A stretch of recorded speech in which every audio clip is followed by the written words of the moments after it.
이 시간에 성령이 이끄시는 선교적 교회, 성령이 이끄시는 선교적 교회, 이 제목의 말씀을 가지고 우리 성도님들과 함께 하나님의 은혜를 나누겠습니다. 오늘 너무 귀한 주일입니다. 우리 지난 주일 부활 주일을 보내고 그리고 이 또 거룩한 주일을 우리가 맞이해서 함께 예배드리는데, 우리 지난주에 말씀드렸습니다. 이 주일 예배라고 하는 것은 부활하신 주님을 기념하며 또 부활하신 주님께 예배하고 또 부활하신 주님이 영광 받으시는 예배가 되는 겁니다. 여러분, 오늘 이 시간 드려지는 예배도 부활하신 주님께서, 지금도 살아계신 주님께서 우리의 예배를 받으시고 또 함께하여 주시는 줄로 믿습니다. 다양한 주제의 설교가 가능하지만 특별히 오늘 주신 말씀을 통해서 선교에 대해서 나눌 수 있다는 것, 어마어마한 하나님 주신 그 축복이라고 생각합니다. 우리 교회는 이미 선교적 교회입니다. 선교적 교회. 선교적 교회는 모든 성도가 선교의 비전을 가지고 선교사의 삶을 살아가는, 선교사로 살아가는 그런 교회를 말합니다. 우리 교회 비전이 선교적 교회이고, 우리 교회 주신 비전 100천만도 다 선교적 비전이고, 또 우리에게 주신 표어 타겟 2030 가서 제자 삼으라 다 선교적 비전입니다. 우리가 이 사도행전 13장의 말씀을 우리가 앞부분을 보았는데, 사도행전 말씀이 다 중요하지만 오늘 말씀도 또 특별히 중요해요. 안 중요한 말씀이 없겠지만 그럼에도 불구하고 너무너무 중요한 말씀이에요. 오늘 주시는 말씀을 통해서 이 선교에 불이 붙기를 원합니다. 여러분, 선교적 교회라고 하면 건물을 말하는 게 아닙니다. 무슨 조직이나 시스템이나 단체를 말하는 게 아닙니다. 우리가 교회입니다. 하나님의 백성들이 교회를 이루고 있고, 나 한 사람 한 사람이 교회예요. 그래서 오늘 말씀 통해서 우리 교회는 이미 선교적 교회이고 우리 성도님들은 다 선교의 삶 살아가고 계시지만, 오늘 말씀을 통해서 지금도 살아계시는, 역사하시는 우리 주님께서, 성령께서 우리의 심령 가운데 이 선교의 이 박동이 새로워지고 이 선교적 이 꿈이 새로워지고 정말 하나님이 기뻐하시는 교회와 우리의 삶으로 새로워질 수 있기를 주님의 이름으로 축복합니다. 사도행전 말씀이 1장에서부터 28장까지 되어 있는데, 이 전체적인 그림을 보여주는 한 구절을 꼽으라고 한다면 사도행전 1장 8절을 뽑을 수 있을 것입니다. 오직 성령이 너희에게 임하시면 너희가 권능을 받고 예루살렘과 온 유대와 사마리아와 땅끝까지 이르러 내 증인이 되리라 하시니라 말씀하셨습니다. 예수님께서 승천하시기 전에 하신 예언의 말씀인 것과 동시에 제자들을 향한 당부의 명령의 말씀이었습니다. 성령이 임하면 권능을 받아서 예루살렘과 온 유대와 사마리아와 땅끝까지, 이 지리적인 개념을 말씀하시면서 너희가 증인될 것이다 말씀하셨습니다. 그런데 사도행전 12장까지는 예루살렘과 온 유대와 사마리아 중심으로 어떻게 복음이 역사되고 확장되었는지를 보여줍니다. 물론 사도행전 12장 안에는 가이사랴 지역에 있었던 고넬료와 같은 이방인 가정에 복음이 들어가는 역사도 있었고, 또 안디옥 지역에 안디옥 교회가 세워지는, 주의 손이 함께 하시는 그 안디옥 교회가 세워지는 것도 있었지만, 그러나 본격적으로 우리가 읽은 오늘 본문부터 사도행전 13장에서부터 이제 땅끝을 향한 새로운 세계 선교의 문이 열려지는 것을 보여지는 겁니다. 오늘 본문부터 이 안디옥 교회가 바나바와 사울을 따로 선교사로 파송하는 이 장면에서부터 그 유명한 바울의 1차 선교 여행, 2차 선교 여행, 3차 선교 여행 혹은 전도 여행이 시작이 돼서 이 28장까지 다 끌고 나가는 겁니다. 여러분, 복음이라고 하는 것은 우리가 죽어 있는 예수님을 믿는 게 아니고 지금도 부활하시고 살아계시는 주님, 그 생명의 역사를 전하는 것이기 때문에 늘 확장하고 뻗어나가게 되어 있습니다. 복음을 내가 만나면, 예수님을 만나게 되면 내 인생만 변화되는 것이 아니라 내 삶을 통해서 내 주위에 있는 영혼, 이 세상에 어떤 영향력들을 펼쳐지게 되는 것입니다. 복음은 계속 울타리를 넘어가요. 예루살렘과 온 유대와 사마리아와 땅끝까지 지금도 복음은 그렇게 전파되고 있는 것입니다. 복음이 들어오면 그 한 사람으로 말미암아 그 복음이 가정으로 넘어가고, 가정을 넘어가게 되고, 교회 울타리를 넘어가게 되고, 도시를 넘어가게 되고, 민족을 넘어가게 되고, 전 세계 열방에 하나님의 이 복음의 파도가 치게 되어 있는 것입니다. 그런데 우리가 오늘 본문에 나와 있는 이 안디옥 교회는 초대교회 중에서도 선교적 교회의 모델이라고 말할 수가 있어요. 예루살렘 교회가 먼저 세워진 교회이긴 하지만 이 안디옥 교회를 통해서 본격적인 세계 선교의 문을 하나님께서 공적으로 열어가셨기 때문에 너무너무 귀한 하나님이 사용하셨던 교회였습니다. 안디옥 교회를 우리가 보면서 이 마지막 시대 21세기를 살아가고 주님 다시 오신 그날이 가까워진 이 시대를 살아가는 우리의 삶 속에 우리 세조항교회가 정말 안디옥 교회를 넘어서 이 마지막 시대에 하나님 가장 기뻐하시는 선교적 교회로 쓰임받고, 그리고 우리 모든 성도님들도 그 선교적 삶으로 아름답게 쓰임받는 은혜가 있기를 주의 이름으로 축복합니다. 우리가 정말 기본적으로 먼저 나눠야 될 것은 선교를 누가 이루시느냐, 선교가 어떻게 이루어지느냐, 선교의 주체가 누구이냐. 우리는 분명하게 알게 됩니다. 선교의 주체는 우리가 아닙니다. 선교의 주체는 선교사가 아닙니다. 선교 단체가 아닙니다. 교회 어떤 조직이나 이런 게 아닙니다. 인간이 아니에요. 선교의 주체는 살아계신 성령 하나님이세요. 성령이 임하면 권능받아서 증인되는 겁니다. 그러니까 성령의 충만함 없으면 선교 불가능하고, 선교가 딴 게 아니고 성도의 삶에 마땅히 이루어야 할 사명이에요. 오늘 본문에도 보면 성령께서 바나바와 사울을 따로 세워서 파송하라고 하시는 것이죠. 여러분, 우리가 오해하면 안 되는 것이 오늘 본문에 대표적인 5명의 복음의 일꾼들이 나오는데 그 중에 바나바와 사울을 안디옥 교회가 파송하는데 두 사람만 선교사가 아닙니다. 바울과 이 바나바와 사울이 이제 나중에 바울이 됐는데, 바나바와 사울은 안디옥 지역을 벗어나서 해외 세계 선교를 위해서 하나님께서 불러서 따로 파송하신 선교사들이고, 나머지 3명의 일꾼들이나 안디옥 교회 성도들 이름 다 거론되어 있지 않지만 안디옥 교회 성도들은 안디옥 지역을 지키면서 거기서 선교사로 살아가는 일꾼들이에요. 우리의 부르신 그 현장이 다 다른 것입니다. 나 세계 선교의 문을 열어가시는 이 성령의 역사가 있는 것이죠. 성령께서 말씀하시고 성령께서 진행하시고 성령께서 이루시는 거예요. 그래서 우리 교회가 선교적 사명을 감당하기 위해서는 조직, 시스템 다 중요하죠.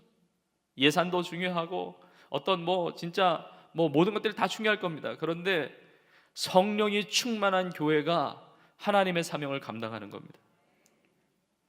혹시 이런 분들 계실 수도 있습니다. 선교는 선교사님들이 하는 거고 나는 그냥 신앙생활을 하는 거고, 그리고 오늘 주제가 선교적 교회인데 나하고 별로 상관없고, 제목도 선교적 교회인데 내가 특별히 들을 이야기도 없고. 여러분, 만약에 그런 생각을 가지고 계시다고 한다면 이게 성령의 역사와 이게 너무너무 지금 떨어져 있는 거예요. 이게 진짜 문제가 심각한 겁니다.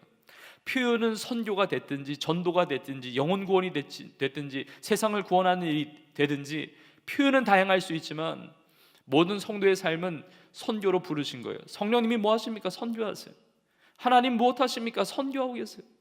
지금도 잃어버린 영혼들을 구원하고 계세요. 이 일에 동참하는 것이 귀한 일이에요. 여러분, 그런데 놀라운 사실은 성령께서 이 선교를 이루어 가시는데 성령께서 주님의 교회들 그리고 성도들을 통해서 역사하신다는 겁니다. 가운데 쓰임받았던 것이 안디옥 교회예요. 이 땅에 복음을 전하게 하기 위해서 이 땅에 두신 기관이 교회예요. 그래서 교회 건물 있고 교회 어떤 시스템이 잘 돼 있고 교회가 아무리 많은 성도들이 모인다 할지라도 거기에 선교적 DNA가 빠져버리고 선교하지 않는 교회는 참다운 교회라고 말할 수가 없는 것입니다. 이 땅에 성령이 임재하셔서 이 땅에 교회를 탄생하게 하시고 그 교회를 통해서 무엇하게 하셨느냐? 영혼을 구원하는 선교적 사명을 감당하게 하셨기 때문에 교회의 본질 자체가 선교라는 것입니다. 여러분, 우리 교회가 하나님 기뻐하시는 선교적 교회로 이 시대의 안디옥 교회 같이 그 안디옥 교회를 넘어선 하나님 기쁨되는 선교적 교회, 선교적 삶을 살아가는 성도들 다 될 수 있기를 간절히 축복합니다. 자, 그렇다면 성령께서 이끄시는 선교적 교회는 어떤 특징들이 있는가? 도대체 어떤 비결이 있길래 성령께서 이끄실 수밖에 없고 성령께서 세계 선교를 위해서 선교로 쓰실 수밖에 없는 선교적 교회가 되었는가? 그 선교적 교회의 특징 3가지를 오늘 말씀을 통해서 함께 나누고자 합니다. 여러분, 이 3가지를 우리 교회도 이렇게 적용하고, 그리고 우리 성도님들 한 분 한 분의 삶이 나의 말씀으로 받으셔서 가장 가치 있고 아름답고 영광스럽고 행복하고 복된 하나님의 나라의 그 삶으로 우리의 삶이 새로워질 수 있기를 축복합니다. 자, 첫 번째는 성령께서 이끄시는 선교적 교회의 특징은 성령으로 하나 된 공동체를 이룹니다. 성령으로 하나 되는 겁니다. 여러분, 우리가 만나서 이렇게 신앙생활 하는 것, 우리 성도님들 보면 정말 다양해요. 우리의 생각도 다양하고 배경도 다양하고 다 다양합니다. 그런데 우리가 예수 그리스도의 피로 하나 돼서 이렇게 신앙생활을 하고 있는 것 자체가 기적이고 하나님의 놀라운 섭리입니다. 근데 우리가 하나 돼야지 선교가 일어나요. 여러분, 선교단체도 마찬가지고 교회도 마찬가지고 어떤 선교를 위한 기업이나 어떤 것이든지 다 마찬가지예요. 하나 되지 않았는데, 그 안에서도 용납하지 않고 사랑하지 않고 은혜가 흘러가지 않는데 어떻게 세상을 구원하겠습니까? 하나님께서는 성령 안에서 하나 되고 사랑하고 용납하고 이해하고 받아주는 그 공동체, 그 교회를 통해서 아름다운 세계 선교의 역사를 이루어 가시는 것입니다. 여러분, 안디옥 교회가 그러했습니다.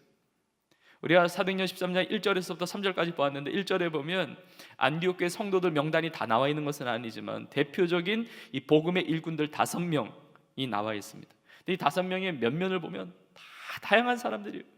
근데 이들이 함께 기도하고 이들이 함께 신앙생활하고 이들이 함께 선교적 교회를 이루어가고, 이거 정말 기적입니다. 성령 안에서 하나 되는 것입니다.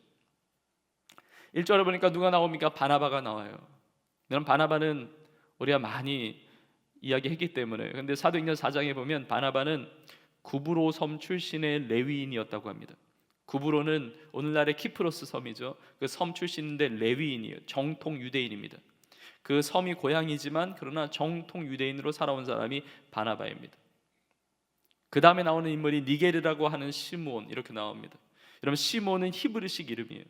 근데 니게르라고 하는 이런 수식어가 붙어 있습니다.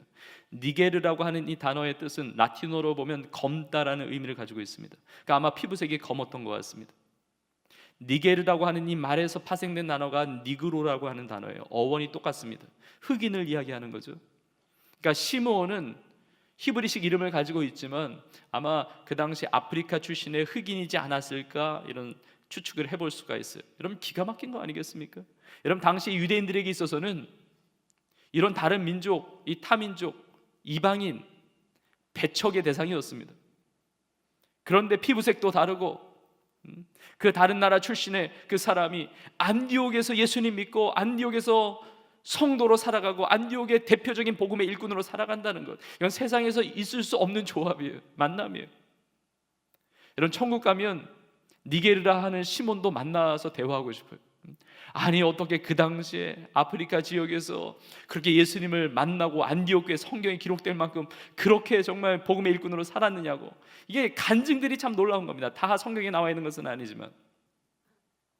그 다음에 구레네 사람 루기오가 나옵니다. 루기오라는 이름, 이 이름 명칭 자체가 로마식 표기입니다. 그러니까 로마적 어떤 배경을 가지고 있는 거죠.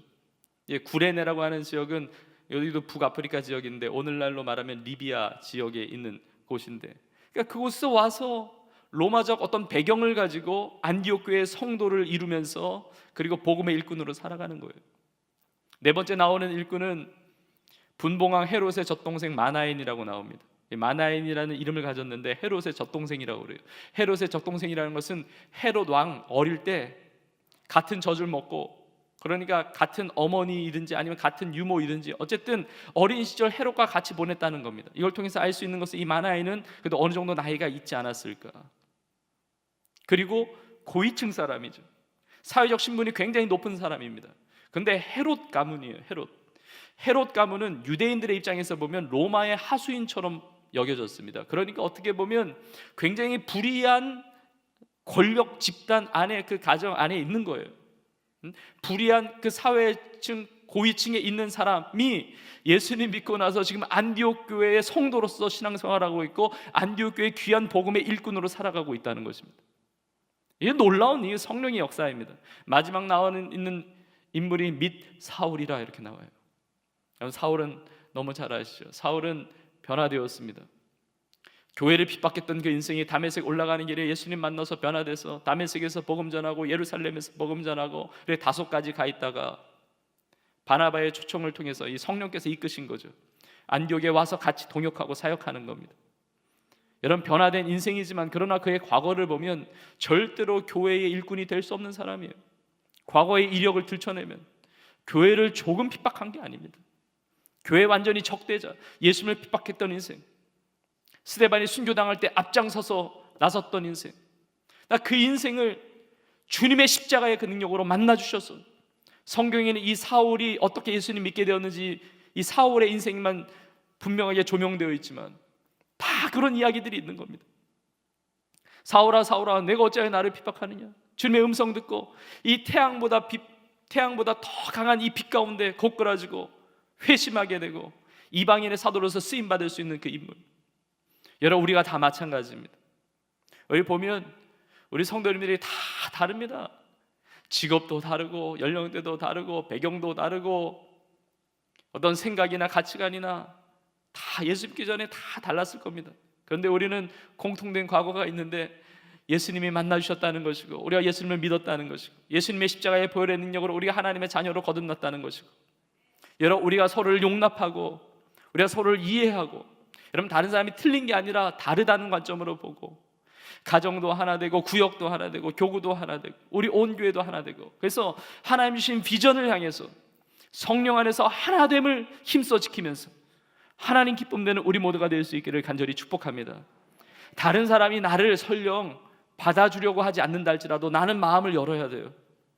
나 같은 죄인도 구원해 주시고 십자가의 사랑으로 용납해 주셨는데 그 사랑으로 용서하고 품을 수 있도록 하나님 앞에 간구해야 되고 품어야 돼요. 우리가 하나 되고 우리가 한 마음이 되고 한 뜻이 되고 한 비전을 향하여 맞춰 나가고, 그때 하나님 주신 그 비전을 향하여, 선교적인 그 비전을 향하여 선교적 교회로 아름다운 역사를 이루어가는 우리 모두가 될 수 있기를 주의 이름으로 축복합니다.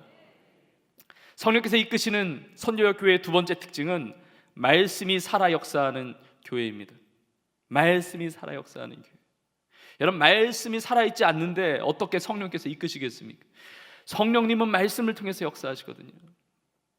자, 오늘 본문에 보면 1절에 보면 대표적인 5명의 복음의 일꾼을 이야기하고 있는데 이렇게 설명하고 있습니다. 안디옥 교회에 선지자들과 교사들이 있으니, 이렇게 나옵니다. 선지자들과 교사들, 물론 다른 봉사의 직을 언급할 수도 있고 다른 표현을 쓸 수도 있지만 굳이 선교사들과 교사들이 있다고 표현하는 겁니다. 선지자들이나 교사들이나 특징은 뭐냐? 말씀을 전담한 사람들이에요. 그리고 말씀의 사람들이에요. 말씀이 살아 역사했다는 겁니다. 여러분, 선지자들은 말씀을 선포하는 자들이에요. 말씀을, 하나님이 주신 마음을 가지고 그 말씀을 선포하는 거죠. 구약의 선지자들도 마찬가지입니다. 신약시대에 들어와서 세례요한도 마찬가지입니다. 회개하라, 천국이 가까웠느니라. 그것은 죄의 길이라고, 이것이 의의 길이라고, 세상의 넓은 길로 가지 말라고, 주 예수 그리스도를 믿으라고, 복음으로 나아오라고, 회개하고 세례를 받으라고 막 선포하는 겁니다. 하나님의 말씀으로 선포하는 겁니다. 여러분, 모든 성도들은, 우리 모두는 선교, 이 선지자적인 사명이 있는 겁니다. 우리가 세상에 말씀을 선포하는 거예요. 말씀을 전하는 겁니다.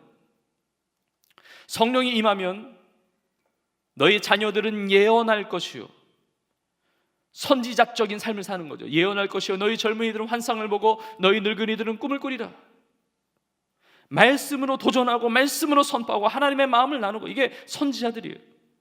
그럼 교사들은 누구냐? 교사들은 하나님의 말씀을 잘 풀어서 설명해서 가르치는 자들이에요. 여러분, 내가 교사가 아닌, 교사 직분이 없다 할지라도, 우리 교회, 교회학교, 우리 드림 공동체 교사가 아니라 할지라도 모든 성도님들은 교사의 직분을 가지고 있는 거예요. 가르치는 겁니다. 가르치는 거예요. 하나님의 말씀을 풀어 설명하는 겁니다. 가정 안에서 자녀들에게 말씀을 가르치는 거예요. 배우자 서로 부부 안에서 말씀을 나누는 겁니다. 성도들과 말씀을 나누는 겁니다. 세상에서도 이웃들에게도 하나님의 말씀을 나누는 겁니다. 설명하는 겁니다. 가르치는 겁니다. 이것이 주님의 명령이에요. 이것이 위대한 명령이에요. 그레이트 커미션, 지상 명령. 너희는 가서 모든 민족으로 제자를 삼아 아버지와 아들과 성령의 이름으로 세례를 베풀고, 그 다음이 무엇입니까? 내가 너희에게 분부한 모든 것을 가르쳐 지키게 하라. 특정한 어떤 특별하게 헌신된 어느 성도들에게만 주신 도전이 아니라 주님을 따르는 모든 제자들, 모든 성도들에게 주신 말씀이에요. 가르쳐 지키게 하라. 교사들로 살아가라는 것이죠. 선지자들과 교사들이 안디옥 교회에 있었다는 것은 그 안디옥 교회의 특징이 무엇이냐? 말씀이 살아 역사했다는 겁니다. 여러분, 말씀이 없는데 성령께서 어떻게 이끌어 가실 수가 있습니까? 말씀이 역사되지 않는데 어떻게 선교의 사명을 감당할 수가 있겠습니까? 저도 사역의 대부분이 말씀을 준비하고 말씀을 선포하고 말씀을 나누는 거예요. 우리 모두가 다 마찬가지입니다. 내가 한 주의 삶을 살아갈 때, 요즘의 삶을 살아갈 때 내 삶에 나오는 그런 언어와 내용들이 예수 그리스도에 관한 것이 많고 말씀에 대한 것이 많고 서로 나누는 것들이 세상 이야기가 아니라 그것을 뛰어넘는 정말 내 안에 역사하시는 이 살아계신 하나님의 말씀, 그걸 증거하게 되어야 된다는 거예요. 그래서 우리 교회는 말씀이 풍성해야 되는데 가르치든지 배우든지 해야 돼요. 정말 우리 성도님들을 축복하고 참 너무 감사한 것은 그렇게 말씀이 살아있는 삶을 사시지만 우리 성도님들 중에는 어느 한 분도 가르치지도 않고 배우지도 않는 이 중간지대에 계신 분들이 아무도 없기를 간절히 축복합니다. 여러분, 가르치기 어려우시면 배우세요. 그리고 가르치든지 배우든지 둘 중에 하나만이 아니라 가르치면서 배우세요. 그리고 배우시면서 가르치세요. 여러분, 정말 우리 교회가 선교적 교회고 정말 성령께서 이끌어 가시는 것이 무엇이냐면 진짜 말씀이 살아 역사하는, 하나님 기뻐하시는 우리 성도님들이시기 때문에 그래요. 지금 SMTC 훈련이 진행되고 있는데 우리 교회 아주 중요한 선교 훈련입니다. 근데 너무 놀라운 것은 요즘에 코로나 시기 때문에 온라인으로 그 수업이, 그 교육이 진행되고 있는데 역대 가장 많은 성도님들이 지금 동참하고 계세요. 그동안 했던 훈련받았던 분들의 거의 배가로 지금 훈련받고 계세요. 여러분, 기적 아닙니까? 그 말씀으로 도전받고 내 안에 말씀, 이 선교적 이 열정이 막 불타올라서 막 배우는 거예요. 말씀으로 새로워지는 겁니다.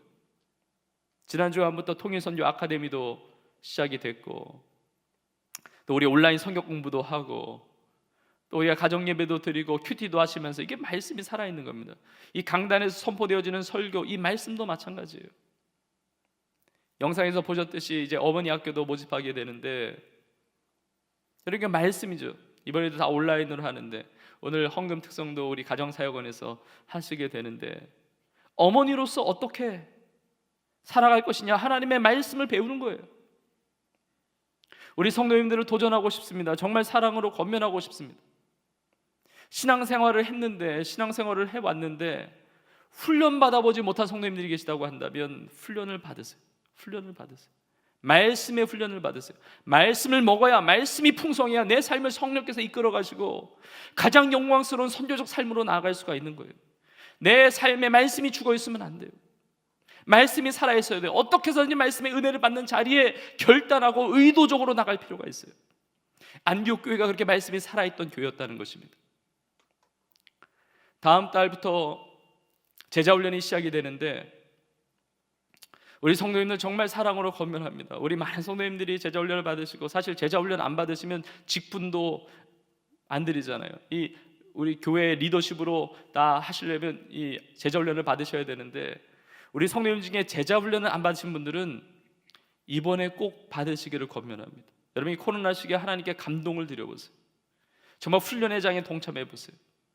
세가족 훈련 받으시고 성장만 훈련 받으시고, 여러분, 그런데 제자훈련의 목적은 제자훈련 자체가 아닙니다. 제자훈련 수료 자체가 목적이 아니고 제자훈련의 목적은 제자훈련의 꽃과 열매는 선교예요.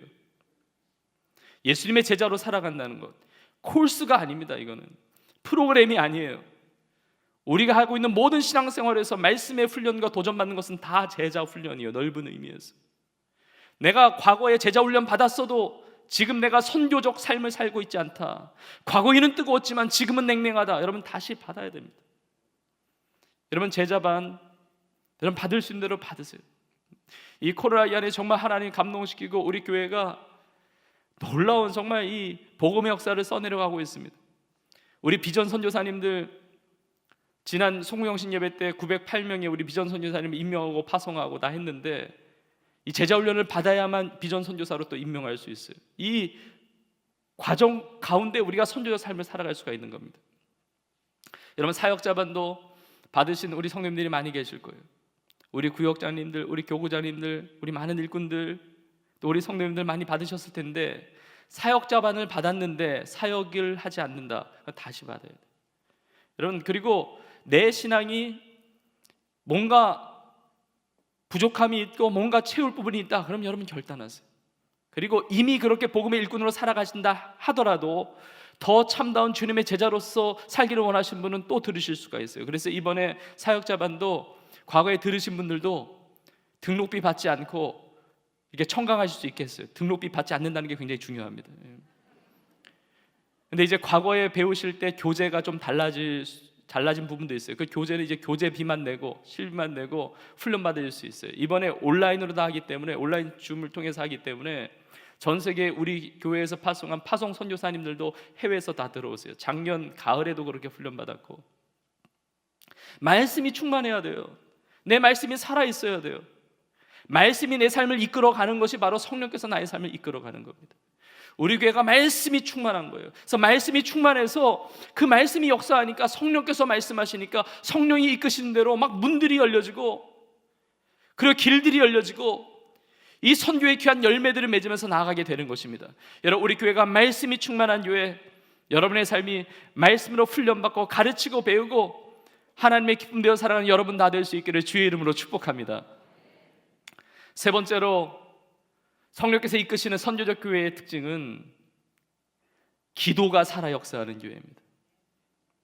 기도가 살아 역사하는 교회인데, 이 안디옥 교회의 기도는 독특함이 있는데, 그 독특함이 뭐냐? 그냥 기도가 살아있는 게 아니라 헌신이 동반된 기도예요. 우린 기도에 대해서 하도 많이 들어서 이게 잘 안 다가올 수가 있는데, 이런 기도를 그냥 얕은 기도에 머무는 게 아니라 헌신이 동반된 기도, 삶이 드려진 기도였다는 거예요. 2절에 보니까 주를 섬겨 금식할 때에 이렇게 나옵니다. 주를 섬겨 금식할 때에. 아직 성령께서 어떤 응답을 주신지 모르고 금식하면서 성도들이 기도한 거예요. 근데 주를 섬겨 금식할 때, 이 섬긴다는 이 표현이 봉사한다는 의미입니다. 안디옥 교회 성도들은 봉사자들이었습니다. 헌신자들이었습니다. 그래서 우리가 신앙생활을 하면서 우리의 삶에는 말씀을 받는 자리가 있어야 되고, 기도의 자리가 있어야 되고, 그리고 봉사의 자리가 있어야 돼요. 여러분, 이 시대에 많은 사람들이, 많은 그리스도인들이 교회를 구경하면서 다닙니다. 교회를 보면서 다녀요. 예배도 봅니다. 여러분, 우리 교회가 공연장이 아니잖아요. 극장이 아니잖아요. 교회는 보는 게 아닙니다. 예배는 보는 게 아니에요. 내 삶을 드리는 겁니다. 예배를 드리는 거예요. 우리 세조항교회 성도님들이라고 한다면 모든 성도님들은 적어도 하나 이상의 봉사의 자리가 있어야 돼요. 나 신앙생활 하는데 봉사할 곳이 없다, 이게 말이 안 되는 겁니다. 주님을 섬기는 헌신이 동반된 그 기도의 삶을 살아가는 거예요. 근데 금식을 했는데, 이 금식은 그냥 밥만 굶었다 이런 의미가 아니고, 이건 금식 기도를 이야기하는 겁니다. 음식을 내려놓고 기도하는 거예요. 기도하는 거. 지난 고난주간에도 그런 말씀을 드렸는데, 여러분, 주님의 길을 따라가는 것, 십자가의 길을 따라가는 것은 그 기도의 십자가를 지는 것부터 시작이 됩니다. 겟세마네 동산의 그 기도를 통과해야 예수님의 그 십자가의 사건이 있는 거예요. 내 원을 내려놓고 내 뜻을 내려놓는 이 기도를 통과해야 성령께서 기도 가운데 역사하세요. 기도 가운데 성령이 오순절날 임하지 않으셨습니까? 기도하지 않는데 어떻게 성령께서 말씀하시고 성령께서 감동을 주시고 성령께서 이끌어 가실 수가 있습니까? 우리 교회는 기도하는 교회예요. 24시간 릴레이로 기도하고, 우리 기도실에 다 모여서 기도하기는 어려운 시기를 보내고 있지만, 우리 가정에서 구역에서 릴레이로 기도하고, 우리 10시에 강단 기도회가 있습니다. 우리 코로나 이전에 매일 10시에 여기 강단 기도회하고, 매일 저녁 또 9시에 우리 9시 기도회도 있고, 뭐 새벽 기도도 있고 많잖아요. 교육자들도 릴레이로 지금 기도하고 있고, 모든 성도님이 정말 기도를 지켜야 돼요. 헌신된 기도. 근데 안디옥 교회 성도들이 무엇을 위해서 금식하면서 기도했느냐? 우리가 그 기도의 내용은 나와 있지 않지만 우리가 어느 정도 짐작할 수가 있습니다. 하나님께서 응답하신 것을 통해서 그 기도의 내용을 우리가 짐작해 볼 수가 있어요. 여러분, 안디옥 교회 성도들이 금식하며 기도할 때 성령께서 응답하시죠. 바나바와 사울을 내가 불러 따로 시키는 일을 위하여 따로 세우라, 선교사로 파송하라는 겁니다. 여러분, 안디옥 교회 성도들이 무엇을 위해서 기도했겠습니까? 하나님, 우리 안디옥 교회 어떻게 하면 주님의 기쁨 될 수 있습니까? 정말 하나님의 뜻을 이루는 교회가 되게 하옵소서. 하나님의 나라 그 복음을 위하여 확장되는 일에 쓰임받게 하여 주옵소서. 기도하지 않았겠습니까? 물론 개인의 필요를 위해서도 기도합니다. 우리는 각자의 많은 기도 제목이 있습니다. 우리 가정에 어려운 기도의 제목들도 많습니다. 나 개인에 대한 기도 제목도 참 많아요. 나의 어려운 문제를 가지고도 기도해야 합니다. 때로는 금식하면서 기도할 필요가 있습니다. 그러나 나의 문제를 가지고는 절박함으로 기도하지만 나가 아닌, 내가 아닌 교회를 위해서나 이 땅의 하나님의 나라를 위해서, 선교 사역을 위해서 기도하기는 쉽지 않을 수 있어요. 그러나 안디옥 교회는 그렇게 기도했다는 겁니다. 나의 필요만이 아니라 하나님의 기쁨 되고 싶습니다. 이 안디옥 교회가 하나님 앞에 쓰임 받고 싶습니다. 정말 이때의 하나님의 시대적 사명을 감당하는 이 복음의 정말 능력을 나타내는 교회가 되기를 원합니다 라고 기도할 때 바나바와 사울을 따로 세우라는 하나님의 응답이 있었던 거예요. 여러분, 세상을 위해서 축복하면서, 세상을 위해서 중보하면서, 세상을 위해서 헌정으로 기도할 수 있는 우리 모두가 될 수 있기를 주의 이름으로 축복합니다. 우리 교회는 작년에 전교 112 살리기 운동 그때를 기점으로 해서 전 교구가 전 세계 5대양 6대지를 교구별로 나눴어요. 기도에 그 지역을 나눴습니다. 그리고 북한 지역도 6개 도가 있는데 그 도시마다, 그 지역마다, 도마다 나눴어요. 여러분, 기도하는 겁니다. 기도해야 내가 골방에서 드리는 기도, 그리고 이렇게 주일 예배 시간에 드리는 기도, 누가 알까? 누가 알아줄까? 누가 내 기도를 들을까? 여러분, 하나님이 들으시고 하나님이 그 기도 가운데 역사하십니다. 내 기도를 받으시는 겁니다. 여러분, 이게 교회의 역사가 보여줘요. 종교개혁 이후에 실제로 교회가 선교하는 역사를 이룰 때 이게 선교 사적인 이 역사의 연대기에 굉장히 중요한 사건들이 많았는데 18세기 초에 1720년대입니다. 그 모라비안 성도들의 기도가 있었어요. 그 보헤미아 지역과 모라비아 그 지역의 카톨릭에서 벗어나서 그 신앙생활을 했던 그 성도들이 한 지역에 정착을 해서 정말 성령의 은혜를 누립니다. 막 기도해요. 그때 진젠도르프라고 하는 그 귀족 출신이죠. 이게 헌신합니다. 그들이 거주할 땅까지도 헌신해요. 헤른후트라고 하나님의 집이라는 그 땅까지 기증하면서 거기서 신앙생활하면서 기도를 하는데, 이게 24시간 릴레이 기도회의 어떻게 보면 모델이라고도 볼 수가 있어요. 100년 동안 24시간 릴레이 기도를 합니다. 기도할 때 성령 역사에서 가만히 둡니까? 그렇지 않습니다. 선교사 파송하고 선교의 놀라운 역사가 나타나는 겁니다. 여러분, 초대교회의 선교, 세계 선교의 문을 연 것, 하나님께서 안디옥 교회를 통해서 역사하셨다고 한다면 근현대사에 이 세계 선교의 또 다른 문을 연 것, 윌리엄 캐리 1790년대에 해안선 선교 시대, 인도 지역 해안선 중심으로, 그 유럽의 문화나 문명이 이제 해안선 중심으로 있었기 때문에 그 안에 이제 복음을 전하는 거예요. 여러분, 위대한 명령의 지상 명령이죠. 위대한 명령에 순종하는 교회가 위대한 교회이고, 위대한 명령에 순종하는 성도가 위대한 성도입니다. 제가 예전에 그렇게 나눈 적이 있어요. 여러분, 진짜 위대한 삶을 살고 싶으세요? 위대한 명령에 순종해 보세요. 그 위대한 명령이 선교예요. 선교. 근데 이거를 과거에 얘기했더라고요. 윌리엄 캐리가 그 위대한 설교를 남겼더라고요. 윌리엄 캐리가 그렇게 선포했습니다. 하나님으로부터 위대한 것을 기대하십시오. 그리고 하나님을 위하여 위대한 일을 시도하십시오. 하나님으로부터 위대한 것을 기대하고, great thing을, 위대한 것을 기대하고 하나님을 위하여 위대한 것을 시도하십시오. 그 위대한 것이 무엇입니까? 선교예요. 선교. 여러분, 우리 교회는 위대한 교회요, 우리 모든 성도님들은 위대한 성도님들이 될 수 있기를 주의 이름으로 축복합니다. 여러분, 그렇게 쓰임받는 것이 감사해요. 이 코로나 시기 우리가 지혜롭게, 우리가 정말 철저하게 다 지키면서 하지만 이때도 복음이 놀랍게 역사되는 겁니다. 우리 사순절 기간에, 고난주간에 우리 헌혈운동 했는데 우리 많은 성도님이 동참하셨어요. 이게 사랑을 실천하는 거예요. 여러분, 지난주일 부활주일을 보내면서 우리 부활절 절기헌금 우리 다 미자립게 돕는다고 다 했는데, 지난주에 예배 끝나고 밤에 집에 돌아가는 길에 눈물이 얼마나 나든지 너무너무 우리 성도님들이 너무 자랑스럽고 너무 감격스러운 거예요. 너무 감사한 거예요. 작년에도 우리가 미자립 교회들 많이 도왔는데 올해 얼마나 어렵습니까? 어려운 형편 가운데 있으신 분들이 많잖아요. 여러분, 돈이 있다고 헌신합니까? 그렇지 않습니다. 성령의 은혜 가운데 내 삶은 드린 자가 헌신할 수 있는 거예요.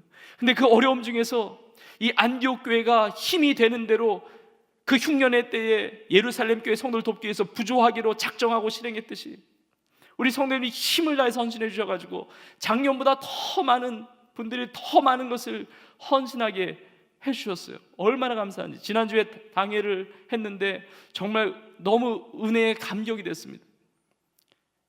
이번에 이 헌금을 통해서 우리나라의 2,000개의 미자립교회 전도지 지원을 하게 됩니다. 그리고 약 150개 교회의 임대료 지원과 선교비 지원을 하게 돼요. 다 우리 성도님들의 헌신과 기도. 성령께서 기도할 때 응답하시잖아요. 바나바와 사울을 따로 세우라고 응답받고 기도를 멈추지 않았습니다. 3절에 보니까 또 금식하면서 기도해요. 그리고 바나바와 사울에게 안수하여 보내니라 이렇게 끝납니다. 안수하여 보내니라, 이게 아폴로라는 단어인데 이게 어떤 의미냐면 풀어 놓아주게 하는 거예요. 안디옥 교회는 놓는 교회예요. 내가 움켜쥐면 선교 역사가 일어날 수가 없어요. 놓는 거예요. 내 시간도 놔야 되고 헌신해야 되고 내 물질도 놔야 되고 내 재능도 놔야 되고 내 젊음도 놔야 되고 때로는 나의 건강도 놔야 되고 뭔가 내려놔야 하나님의 역사가 나타나는 거예요. 우리가 읽지 않았지만 그 다음 구절 4절에 보면 두 사람이 성령의 보내심을 받아 이렇게 나옵니다. 여러분, 바나바와 사울을 교회가 파송하고 사람이 보낸 것 같은데 그렇지 않습니다. 성령의 보내심을 받아 성령께서 하시는 역사였다는 것입니다. 여러분, 이때에 우리 교회를 통해서 이 선교의 역사, 이 복음의 역사를 이루어가는 것이 얼마나 감사합니까? 우리를 부르고 계세요. 여러분의 인생을 낭비하지 마십시오. 미루지 마십시오. 지난 주일에 우리 교회 파송 선교사님 한 부부가 오셔서 기도 받으시고 지난 주간에 또 선교지로 가셨습니다. 우리 파송 선교사님 그 가정은 중국 신장에서 위구르족을 사역하시다가 코로나 시기도 되고 그래서 이제 오셨다가 이제 중국에 들어갈 수 있는 상황이 아닌 거예요. 기도하다가 그 위구르족을 같이 사역할 수 있는 우즈베키스탄 지역 거기를 놓고 기도하다가 비자가 나와가지고 지난주에 떠났어요. 기도해드리는데 제가 너무 감격스러웠던 게 뭐냐면 너무너무 행복해하는 거예요. 너무너무 감사해하는 거예요. 이게 비자가 나올 수 없는 상황인데 비자가 나왔다 이거예요. 그 위구르족에게 복음을 전해야 되는데 갈 수 있게 되었다는 거예요. 지난주 수요일인가 떠났는데. 여러분, 어떤 분들은 신앙생활하면서 이렇게 합니다. 코로나 기간에 선교 안 하고 전도 안 하고 뭐 티도 안 나니까 그게 행복한 사람이 있을 수도 있어요. 우리 성도님들 아무도 안 계시겠지만. 근데 어떤 성도님들은 이때에 불구하고 복음 전하고 이때에 불구하고 하나님이 길을 열어주셔서 선교할 수 있고 복음 전할 수 있고 이게 막 감격스러운 거예요. 이게 너무너무 큰 은혜인 거예요. 그러게 떠났어요. 오늘 4부 예배 때, 오늘 오후에 3시 반 비전 예배 때 우리 교회 집사님 중에 안수 집사님 중에 한 분을 또 비전 선교사로 이제 파송하게 되는데, 우리 송구영신 예배 때 우리 많은 성도님들을 비전 선교사로 임명하고 또 파송했죠. 우리 지역에서 또 귀하게 우리 153 운동하면서 5명의 영혼을 올 한 해 전도하고 3명을 양육하자 이 운동하면서 결과는 하나님께 맡기지만 우리의 삶을 하나님 앞에 그렇게 헌신하는 거거든요. 했는데 오늘 또 파송을 해요. 그 집사님은 또 특별하게 하나님 마음 주셔서 또 신학을 공부했어요. 신학 공부 이제 하면서 이제 미자립 교회 돕는데 순회하면서 선교하겠다고. 그러면서 이제 순회 선교사로 또 비전 선교사로 파송이 됩니다. 근데 그 집사님의 아들도 비전 선교사예요. 우리 청년들 중에 군 선교사로 파송을 받았어요. 작년인가 그때 파송을 받아서 카추사에서 또 근무하고 있어요. 그러니까 가족 전체가 선교사로 살아가는 거예요. 지난 주간에 우리 장로님 중에 한 분 간증을 들었는데 너무 감사했습니다. 우리 그 장로님은 고등학교 교사로 지금 재직 중에 계시는데 2주 전에 고등학교 1학년생과 3학년생 100명에게 세례를 베풀었다는 거예요. 별로 놀라지도 않으세요. 뭐 웬만한 거 우리 교회는 놀라진 않으니까요. 그리고 다음 주에 2학년 학생들 80명에게 세례를 준다는 거예요. 얼마나 놀라운 역사입니까? 비전 선교사로 살아가면서 장로님으로서 본인이 맡겨주신 그 학교, 물론 미션 스쿨이니까 같이 기도하면서 동역하면서 했겠지만 이런 미션 스쿨이어서가 그런 게 아니라 우리 성도님들이 계시는 그 자리는 다 학교에 계시다고 한다면 다 미션 스쿨이에요. 미션이 없는 학교가 어디 있습니까? 하나님 주신 미션이 있어요. 복음을 전하고 영혼을 구원하고 다 우리를 선교사로 부르신 겁니다.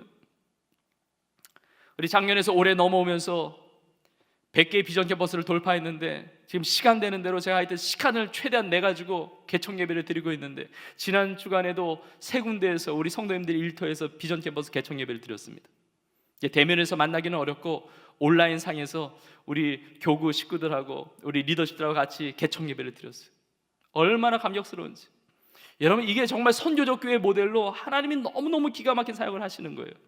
이번 주간에 한국교회 안에 중요한 포럼이 있는데 거기에 초청을 받았어요. 그래서 우리 교회의 선교적 비전과 이 사례와 열매를 나눠달라고. 얼마나 감사한지 몰라요. 이렇게 우리 교회를 사용하시고 우리 성도님들이 이렇게 사용하시고 축복하시는 게 얼마나 감사한지 몰라요. 지난 주간에 비전 캠퍼스 개척된 곳은 세 군데 다 이제 사업장인데 이름들도 하여튼 아예 선교적 사업으로, 선교적 그런 기업으로 나가기 위해서 했더라고요. 한 군데는 이름이 JC더라고요. JC. 그래서 JC가 무슨 의미라고 했더니 지저스 센터래요. 예수님이 중심 되신 사업장이라고. 그러니까 아예 이름이 꼭 중요한 건 아니지만 그 마음을 가지고 선교적 기업으로 그 일터에서. 한 군데는 LNS더라고요. 그래서 LNS가 뭐냐고 그랬더니 라이트 앤 솔트래요. 빛과 소금이에요. 다 선교적 기업이에요. 또 한 군데는 베데스다 이주민 센터예요. 베데스다 못에서 예수님이 38년 된 병자 고치셨잖아요. 그만큼 이주민들을 치유하고 회복시키고 복음 전하는 센터로, 거기서 선교적 교회인 비전 캠퍼스를 개척한 거예요. 여러분, 얼마나 놀라운 역사입니까? 우리 많은 성도님들이 그렇게 개척해 가고 있어요. 여러분, 이왕 할 거 미루지 마세요. 결단하세요. 우리 이 타겟 2030 가서제야 삼으라는데 2030년까지 우리 교회에 주신 비전 100천만 하나님께서 아름답게 이루어 가실 것입니다. 여러분, 2030년 10년 남았는데 10년 후에 2030년에는 이주민들의 숫자가 500만이 넘을 것이라는 예측이 나와요. 5천만 명이 국민이라고 한다면 10명 중에 1명이 외국 사람이라는 겁니다.